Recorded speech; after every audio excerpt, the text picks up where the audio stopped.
How can a peace treaty, a document signed with the noblest intentions of ending decades of bloodshed, become the very blueprint for a far greater war?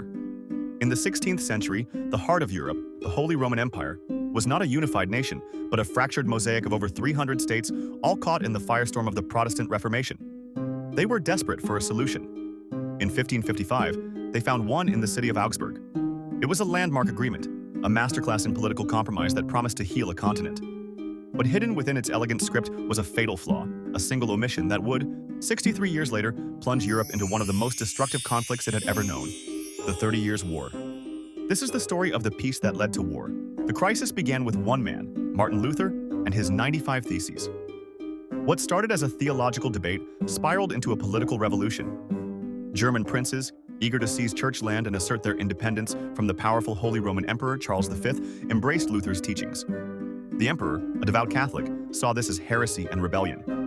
The result was nearly 3 decades of bitter, intermittent warfare. The Schmalkaldic League, a military alliance of Lutheran princes, fought the emperor's forces to a bloody stalemate. By the 1550s, both sides were exhausted. The empire was bleeding money, and its people were weary of the chaos.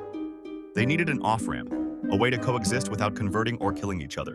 In 1555, the princes and imperial representatives gathered in Augsburg to achieve the impossible, to legislate peace between two warring faiths.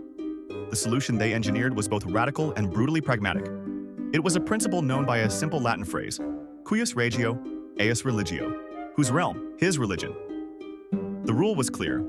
The local prince would determine the official faith of his territory. If you were a Catholic living under a newly Lutheran prince, you had a choice.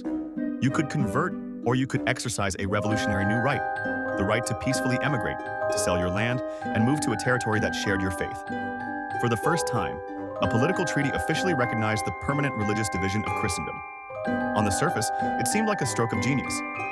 It wasn't a declaration of tolerance, but a tool for separation, a way to build fences instead of burning bridges.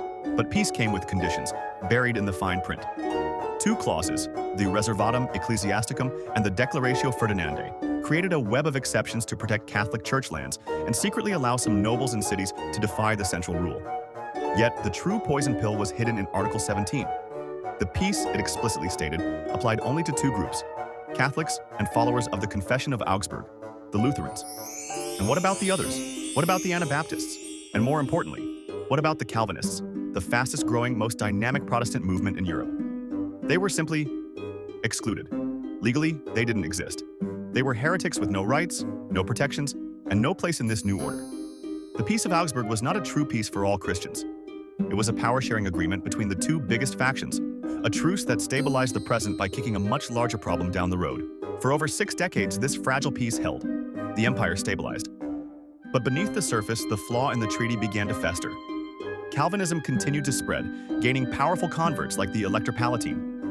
These new Calvinist princes demanded the same rights as the Lutherans, but the treaty was silent.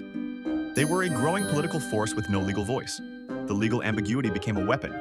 Catholic rulers used the treaty to suppress Calvinist minorities, while Calvinists saw the treaty as an intolerable injustice.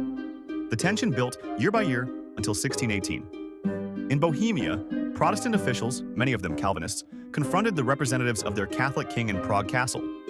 After a furious argument, they threw the Catholic officials from a window.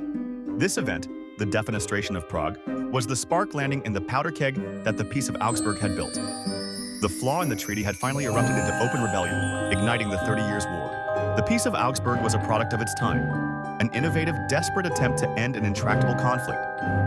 And for a lifetime, it worked. It affirmed the power of local rulers and took the first crucial step away from a unified Catholic Europe toward the modern system of sovereign states. But its legacy is a profound warning. By creating a peace for some but not for all, it guaranteed a future conflict.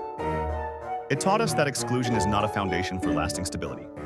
The treaty that was meant to end one religious war ultimately set the stage for another, a continent-spanning catastrophe that would claim millions of lives. And it forces us to ask a timeless question. Is a peace that deliberately ignores a growing part of the world truly peace at all? Or is it just a pause before an even greater storm?